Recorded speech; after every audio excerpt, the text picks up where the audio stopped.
দুইজন ব্যক্তি ঘুরতে ঘুরতে এই একটা মসজিদ নামাজের ঘর, মসজিদের কাছে দাঁড়াইছে। ওনারা দুইজন, আর একজন ব্যক্তি যদি হয় তাহলে তিনজন হইলে মুক্তাদি দুইজন, একজন ইমাম, নামাজটার জামাতটা মোকাম্মল হবে। তো একজন মুসল্লি তালাশ করছে, হঠাৎ করে দেখে জঙ্গলের ভিতর থেকে একজন লোক আসতেছে, মাথার মধ্যে একটা লাকড়ির বোঝা, জঙ্গল থেকে ডালা ডোলা লাকড়ি সংগ্রহ করে মাথার করে নিয়ে আসতেছে। আপনারা বিরক্ত হন নাই তো? তো দেখা কাছে যখন আসছে, ডাক্তার জিজ্ঞেস করছেন, বাবা আসরের নামাজ পড়ছেন? বলে না। কথা আসেন আসেন, তাইলে নামাজটা পড়বেন নাকি আপনার? বলে আমিও তো দুইজন মুসল্লি তালাশ করতেছি। বলে তাহলে তো ভালোই হইলো, আসেন দেখি নামাজটা একসাথে করি। ওনারা তিনজন, তো লাকড়ির বোঝা মাথায়, তো দুইজনে মিল্লা লাকড়ির বোঝাটা মাথার থেকে নামাইতে গেছে। লাকড়ির বোঝা দইরা নামাইতেছে, এমন সময় বলতেছে, বাবা আপনি কি উজু করবেন? লোকটা উঠে, মুসলমান আবার উজু সারা থাকে। এই কথাটা যখন কইছে, লোকটা কিন্তু দেখতে শুনতে একবারে সেরা বেড়া। আপনারা কালিয়াকুরের মানুষ, ডিজিটাল যুগ, সেরা বেড়া বুঝবেন না। সেরা বেড়া বুঝছেন? জীবনে কোনোদিন কাপড় ইস্তারি দিছে ইতিহাস হই নাই। চিরুনি কি জিনিস সে চিনি না। কথা বুঝেন নাই? সোলদারি আওলা জাওলা, কাপড় সাপড়ের কোনো ইস্তারি নাই। এদিক দিয়ে বইলা রয়েছে, এদিক দিয়ে গুচ্ছ রয়েছে। সারাবেলা সারাবেলা মানুষ যখন বলছে যে মুসলমান আমার সারা থাকে, ও দুইজন যে লাকড়ি বোঝা নামাইতেছিল, বাবা দেখতে শুনতে সারাবেলা হইলে কি বলো, ভিতরে দিয়ে মাল আছে। লাকড়ি বোঝারা নামাইয়া মসজিদের ভিতরে যাইয়াই হেরে ধাক্কা দিয়া কই, ইমামতি আপনি করবেন? দেখো আমি ইমামতি জানি না। বলে কি 24 ঘন্টা হুজুর হারাতে থাকেন, আপনি ইমামতি জানেন না? দাঁড়া, জোর করে ধাক্কা দিয়ে ওরা ইমামতি খাড়া করছে। খাড়া করার পরে পছন্দ একজন একামত দিছে, নিয়ত যে বানছে আর সে রুকুতে যায় না। দাঁড়াইছে তো দাঁড়াইছে, আসরের নামাজকে জোরে কেরাত পড়ে। এই আস্তে আস্তে যে পড়তেছে, এনারা দুইজন পেছনে দাঁড়ায়, কি কাম রইল, সূর্য তো অস্ত চলে গেছে, নামাজ তো কাজাই হইল, আর জামাতের সাথে নামাজ দেয় তো আগ্রহের সাথে লাভটা কি? কিছুক্ষণ পরে রুকুতে গেছে, আপনার মাথা উঠায় না। কোন রকম মাথা উঠায় যখন সেজদায় গেছে, পেছন দিক থেকে দুইজন মনে করছে মারাই গেছে। কথা বুঝেন নাই? এইভাবে 4 রাকাত নামাজ পড়ে যখন সালামটা ফিরাইছে, দুইজন মুসল্লি পেছন থেকে, তুমি নামাজ পড়াইতে তোমার দিছে, কিন্তু তুমি এত লম্বা নামাজ কি পড়লা? সব টাইম সূর্য অস্ত চলে যেতেছে, তোমরা ইমামতির জন্য দিছি, এখন তো নামাজটা কাজাই হয়ে গেল। এত আগ্রহ করে নামাজটা জমাতের সাথে আদায় করে লাভটা হইল কি? সূর্য অস্ত চলে গেছে, এতক্ষণ কি সূর্য রয়েছে নাকি এত লম্বা? এই জন্যই কইছিলাম ইমামতি জানি না। তারিবাটা জানো না, না জানো সেটা পরে। এখন যে তুমি এত লম্বা নামাজ কি করলা? তুমি কি সরে বাকারা সরে আলেমরা পড়ছো না? আসলে না, এ উত্তর করো। নামাজ যদি কাজা হয়ে থাকে, আপনাদেরটা হয়েছে, আমারটা কি রয়েছে? কাজা হলে তো আমারটা হয়েছে, আপনাদেরটা হয়েছে। তাইলে একটু বাইরে যায় দেখেন না, সূর্য যদি আসলে অস্ত চলে যায়, তাইলে কাজা হইলে আমরা সবাই মিল্লা কাজা আদায় করবো, পরে মাগরিব নামাজ আদায় করবো। দুইজন বাইরে গেছে, যায় দেখে সূর্য যেই জায়গায় দিকে গেছিল ওই জায়গায় আছে। ওই যে বলছিল যে ভিতরে মাল আছে, দুইজনে যাইয়া ওরে ধরছে। আসলে বুঝতে পারি নাই, চিনতে পারি নাই কি কেরামতি আর কি কারণটা কি? আপনি যে এত লম্বা নামাজ পড়লেন, এতক্ষণ তো সূর্য থাকার কথা, আপনি কি নামাজ পড়লেন আর সূর্য এতক্ষণ কেমনে রইল? তখন সেই ব্যক্তি ডাক দেখো, শোনো, হাদিসে পাকে রাসূল বলছেন, নামাজ হইল নিসফুল্লাহ, অর্ধেক বন্দার অর্ধেক আল্লাহ। নামাজ অর্ধেক বন্দার আর অর্ধেক আল্লাহ। সুতরাং আমি আমার অর্ধেকটা আল্লাহর দিয়া, বাকি অর্ধেকটা আল্লাহর কাছ থেকে নিয়ে তারপরে সামনে বাড়ি। সুবহানাল্লাহ, আসতে কম। বলে কেমন এটা? বলে হাদিসে পাকে রাসূল বলছেন, আলহামদুলিল্লাহ রাব্বিল আলামিন যখন বান্দা নামাজের ভিতরে বলে, তখন আল্লাহ পাক সাথে সাথে বলে, হামিদানি রাব্বি, হামিদানি রাব্বি, আমার বান্দা রবের প্রশংসা করছে। এই কথাটা আল্লাহ পাক বলেন ফেরেশতাদের মজলিসে। তা আমি যতক্ষণ পর্যন্ত আল্লাহর পক্ষ থেকে এই কথাটা না শুনি, ততক্ষণ আমি সামনে বাড়ি না। রুকুতে যখন যাই তখন রুকু যখন আল্লাহ কবুল করছে এই কথা বলে তখন মাথা উঠায়, আর সেজদাতে গেলে সুবহানা রাব্বিয়াল আলা সুবহানা রাব্বিয়াল আলা কইতেই থাকি, যতক্ষণ আল্লাহ না বলে যে তোর সেজদা কবুল হইছে মাথা উঠা। সেই লোকটার নাম জানেন? সেই লোকটা হলেন খাজা উসমান আরুনি রহমতুল্লাহি আলাইহি, খাজা মঈনুদ্দিন চিশতি রহমতুল্লাহি আলাইহির পীর। কার পীর? খাজা মঈনুদ্দিন চিশতি রহমতুল্লাহি আলাইহির পীর। আয় হায় হায়, আজকে খাজা মঈনুদ্দিন চিশতি রহমতুল্লাহি আলাইহির নামে কত ডেক বসা, আর কত সান্দা করে খাইয়া পেট ফোলা। খাজা মঈনুদ্দিন চিশতি রহমতুল্লাহি আলাইহির হাতে ৯৯ লক্ষ মানুষ ইসলাম কবুল করেছে। তার পীর কেমন পীর দেখেন, সারা বেড়া। আর এখন তো আজকে কোন রকম একটি পীর হইতে পারলো বাবা, পীরে কামেল মুজাদ্দিদে জামান খতিবে বাংলা। ও বাবা, সর্বনাশ। খানকা বানায় খানকার সামনে, বাড়ির সামনে সাইনবোর্ড লাগিয়ে দেয়, হিসাবে সাইনবোর্ড। আর খাজা হযরত মঈনুদ্দিন চিশতি রাহমাতুল্লাহি আলাইহির পীর জঙ্গল থেকে লাকড়ি কেটে আনে, জামা কাপড় ছেঁড়া বেড়া মানুষের সামনে প্রকাশ করে না নিজে পীর। যাই হোক, নামাজ আল্লাহ পাকের ইবাদত। কেমন ইবাদত? যে আল্লাহ তোমাকে দেখতেছে, যে আল্লাহ তোমাকে দেখতেছে। বলতেছিলাম যুবক ভাইয়েরা, সম্পর্ক কার সাথে লাগাতে, এটা ডাইনি বাম একটু তাকায় দেখবেন, কেউ যদি কথা না কয় মন করবেন অন্য দলের লোক এখানে এসে বলছে। সম্পর্ক লাগাইবেন কার সাথে? জি, সার সাথে সেহরি খাইছে, কেডা খাওয়াইছে? জি, আল্লাহ খাওয়াইছে। যেই খাবারটা সামনে নিয়ে বসছেন এর প্রত্যেকটা দানা কার? হ্যাঁ, আবিষ্কারের যুগ। গোটা পৃথিবীতে এখন আবিষ্কার হচ্ছে অনেক। আজ পর্যন্ত শুনছেন পৃথিবীর কোন জায়গায় একটা ডাল, একটা চাউল, একটা ছোলা, একটা টমেটো, একটা সিম, বাদ দিলাম একটা মলা মাছ, কেসকি, চিংড়ি মাছ, পারছে? আসতে কর পারছে? কয়েকদিন পর পর শুনি নকল ডিম। চেষ্টা চলছে কিন্তু কামিয়াব হবে না। আসতে বলবেন না? পৃথিবী কিয়ামত পর্যন্ত যাবে, কোন খাদ্য দ্রব্য পৃথিবীর কেউ আবিষ্কার করতে পারবে না। বিস্কিট বানাবে, চানাচুর বানাবে, রুটি বানাবে, বিভিন্ন রকম দ্রব্য বানাবে আল্লাহ দেওয়া চাউল, আল্লাহ দেওয়া আটা, আল্লাহ দেওয়া ময়দার থেকে। বলেন, চিনি তৈরি করবেন কোথা থেকে? আখ থেকে চিনি তৈরি করবেন। আখ কে করেছে? এক জায়গায় গেলাম, যাই দেখি বিশাল বড় বাঁশ জার। বাঁশ জার চিনছেন তো? বাঁশের জার, পাশেই হলো আখ ক্ষেত।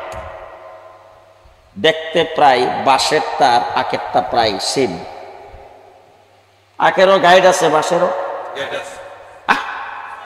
আছে না? আবার আখও কোন মধ্যে মধ্যে একটু লাল হলুদ হয়েছে, বাঁশও এরকম লাল হলুদ হয়েছে। বাঁশ চাবাইলে রস আছে, মজা লাগবে তো না? পুট কাটবে। যে একই জায়গা, একই ক্ষেতের আইলে বাঁশ, আবার একই জায়গার মধ্যে আখ, এটার মধ্যে কেটা দিল। তখন আমি দাঁড়াইলাম, আমার সাথে সঙ্গে যারা ছিল দাঁড়াই বলে রাখবাটা দেখে লো, আল্লাহর কুদরত দেখে কেন। একই জায়গার মাটি, একই জায়গার ফরফরাস, একই জায়গার সার, একই জায়গার জোর, একই জায়গার শক্তি টানতেছে। বাঁশ কাঠ, আখের ভিতরে এত সুন্দর রস, এটা দিয়ে আবার চিনি, গুড়, কি সুন্দর পিঠা। বাবা, ঘটনা কি? সুপারি গাছ কাটলে রস বাড়িবে কদ্দুর? জি, তাহলে আপনার এই তাল গাছের মধ্যে আর এই খেজুর গাছের মধ্যে রস কাটা দিল? কে দিল? তো স্বয়ং আল্লাহ দিয়েছেন, আল্লাহ খাওয়াইছেন। আচ্ছা, খাইলেন তো, সাবাইলেন তো আপনি, দুধ যে গিললেন যদি গলা আটকাইতো, কে দিল? হ্যাঁ, আল্লাহ পাক বলেন লা তাখুযুহু সিনাতু ওয়ালা নাওম, বান্দা আমি 24টা ঘন্টা সবসময় জাগ্রত থাকি, তোমার দিকগুলোর সময় যাতে কোনো অসুবিধা না হয়, তোমার পানি পান করার সময় যাতে তোমার কোনো অসুবিধা না হয়। তুমি যদি ঘুমায় যাও নাকি দিয়ে যদি মাসি মশা ঢুকে, আমি আল্লাহ তোমাকে হেফাজত করি। আল্লাহ সবসময় জাগ্রত থাকে, সবসময় জাগ্রত, ডিউটি পালন করতেছে সবসময়। আরে তুমি রূহের জগতে বলছিলা, নিশ্চয়ই আপনি আমাদের রব আল্লাহ। দুনিয়াতে আসার পরে তোমার মনে নাই, তুমি ভুলে গেছে। কিন্তু আমি যে ওই জায়গায় তোমার রব বলে স্বীকার করার পরে আমি যে তোমার সাথে অঙ্গীকার করছিলাম যে আমি রবের দায়িত্ব পালন করব, সেটা কিন্তু আমি বলি নাই, আমি পালন করে যাচ্ছি। আল্লাহ আমাদের রব। লাইন লাগাইবেন কার সাথে? জি, আল্লাহর সাথে লাইন লাগাইবেন। লাইনটা যদি আল্লাহর সাথে হয়, আমার আল্লাহ বলেন ৮০,০০০ মাখলুকাত সব তোমার জন্য বানাইছি। লাইন আল্লাহর সাথে করে, আল্লাহর সাথে। মাখলুকাত তোমাদের জন্য বানাইছি, কাদের জন্য? জি, কাদের জন্য বানাইছি? গত কয়েকদিন আগে আমার মাদ্রাসা, ওই যে উত্তর থেকে পশ্চিম পাশে, ওই জায়গাটার নাম কালিয়াকুর, কমলাপুর, ওই জায়গায় আমার মাদ্রাসা। ওই মাদ্রাসার দিকে যাইতেছি, দেখি দুইটা হাতি রাস্তার দুই পাশে দাঁড়াইছে, হাতির উপরে দুইটা সলিমুদ্দিন বসা। সলিমুদ্দিন কারে কয়? আমাদের দেশে কেউ ছোটখাটো কোনো মানুষ এর কেউ সলিমুদ্দিন। তো সলিমুদ্দিন বসা, খালি গায়ে, মাথার মধ্যে একটা গামছা বান্ধা, লুঙ্গি পরা, ওখানে বসা। আর হাতি গাড়ির সামনে দাঁড়ায়া আমার সামনের গাড়িতে দিছে 10 টাকা, হাতি দরে। আমি গাড়িতে দেখতেছি, আমার ড্রাইভার আমি বলতেছি যে ওই সামনের গাড়িতে দেখ 10 টাকা দিছে, নেয় না, তোর যদি দেওয়া লাগে তুই 20 টাকা বাদ করে রাখ। তো সামনের গাড়িতে 10 টাকা দিছে, নিতেছে না। এরপরে যখন 20 টাকা দিল, 20টা টাকা দইরা সবাই খাইল। কার কাছে দিল? আল্লাহ রাব্বুল আলামিন বলেন হাতি তো তোমার জন্য বানিয়েছি, দরিয়ার মাছ তোমার জন্য বানিয়েছি, চন্দ্র তোমার জন্য, সূর্য তোমার জন্য, রাত্র তোমার জন্য, দিন তোমার জন্য, গোটা পৃথিবীর যাবতীয় সবকিছু তোমার জন্য, সব তোমার জন্য বানিয়েছি। এত বড় নাফরমান ফেরাউন, আল্লাহ পাক মূসা আলাইহিস সালামরে খাওয়াইছে, ফেরাউনের খানা বন্ধ, কথা কয় না। মূসার থেকে আরো ভালো খাওয়াইছে, কথা দেখায়। এত বড় নাফরমান নমরুদ, ইব্রাহিম আলাইহিস সালামকে আল্লাহ পাক কম খাওয়াইছে, তার বন্ধু। কিন্তু নমরুদ রে, জি, আল্লাহ বলেন নাফরমানি করো, জমিন তোমার জন্য বানাইছি, জমিন তোমার খিদমত করবে, এই খিদমত তোমার চলতে থাকবে, নাফরমানি করতে থাকো, কত দুঃখ করো, একদিন আসবা আমার হাতে, তখন বিচার করবে। এই জন্য আমার ভাইরা, সম্পর্ক কার সাথে লাগাইতে হবে? আল্লাহর সাথে সম্পর্ক লাগাইতে হবে। আল্লাহ বলেন অনেক সময় এমন হয় তোমরা একটু দূরে সরে যাও, এই জন্য বান্দা যাতে দূরে না সরে, এই জন্য তাকে ঠিকঠাক করার জন্য আমি আল্লাহ পাক বান্দার জন্য বিশেষ বিশেষ কিছু ব্যবস্থা দিয়েছি। ঘুমান নাই তো কেউ? যারা বিদেশে গেছেন, আমেরিকা, ইউরোপ, ইংল্যান্ড, ওই সমস্ত পশ্চিমা দেশগুলিতে, আমাদের দেশের অসংখ্য লোকজন আছে, সেখানে অবৈধ কাগজপত্র নাই। তো ওই সমস্ত দেশে আমি খুব বিচরণ করি, যাই। ইউরোপের প্রত্যেকটা দেশেই গেছি, আমেরিকার প্রত্যেকটা স্টেটে আমার যাওয়া আছে। তো ওই সমস্ত জায়গায় গেলে দেখি আমাদের লোকজন আইসা সালাম মুসাফা করে দোয়া চাই, দোয়া করে কাগজপত্র নাই। আচ্ছা ঠিক আছে, যে কাগজপত্র নাই যে কি বলে, হুজুর অপেক্ষায় আছি, বিশেষ কোনো ঘোষণা আসেনি। কথা বুঝেন নাই?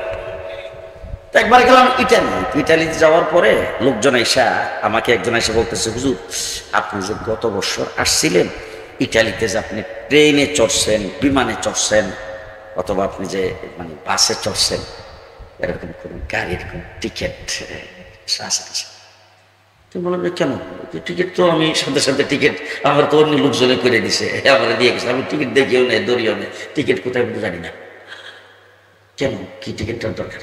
কি টিকিট একটা পাইলে অনেক কাজ হতো। কি কাজ হতো? এই দেশের সরকারের পক্ষ থেকে ঘোষণা হয়েছে গত 5 বছর এই দেশে যারা থাকছে অবৈধভাবে রয়েছে, এই লোকটা বাসের টিকিট করছে, ট্রেনের টিকিট করছে, এই লোকটা কোনো দোকান থেকে শপিং করছে, এরকম কোন ডকুমেন্টস কাগজ যদি দেখাইতে পারে গত 5 বছরে 2-1টা কাগজ শো করতে পারলে তার নাগরিকত্ব হবে, সে গ্রিন কার্ড পাবে। ঘুমাইছে না?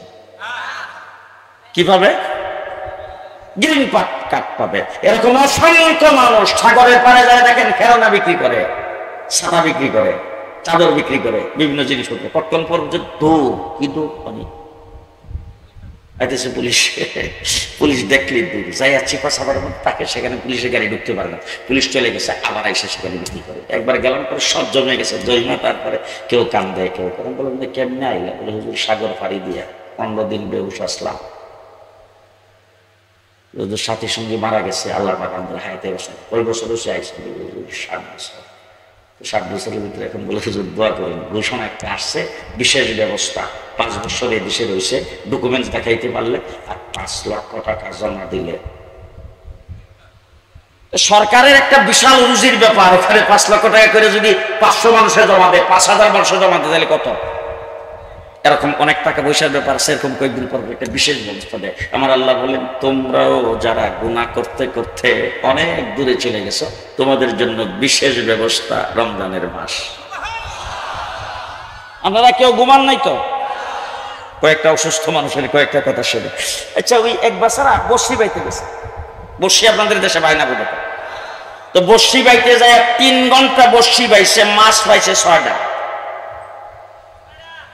6টা মাছ পাইয়া যখন ডোলার মধ্যে লইয়া মাছ লইয়া বাড়িতে আইতেছে, আর মনে মনে ভাবতেছে বেগম সাবরি নিয়ে মাছটা দিয়ে কম আলু দিয়া কোন রকম একটু জুল টুল দিয়া পাকে লেছে, এক বেলা 4-5 জন লোক এক বেলা কোন রকম জুল টুল দিয়ে আলু দিয়ে খাওয়া যাবে। এই লোকটাই মনে করেন যে বাড়ি হইল এইটা, সে ওখানে বাড়িতে গেছে চৈত্র বৈশাখ মাসে, যাই কথাবার্তা বলতেছে, এমন সময় আকাশটা মেঘাচ্ছন্ন হইয়া খুম খুম কয়টা তাক দিয়া টপ করে বৃষ্টি পড়তে শুরু করছে আর কি। শুরু করছে পরে ওই বাড়িতে যাওয়ার জন্য সে দৌড় দিছে, এরকম পুষ্কুনির পাড়ে দিয়া দৌড় দিছে, পরে দেখে ফায়ের নিচ দিয়া।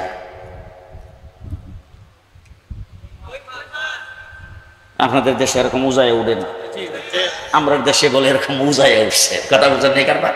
এরকম উজায় যখন ফায়ের নিচ দিয়া করে মাছ উঠতেছে, হ্যাঁ 10 মিনিটের ভিতরে 40টা।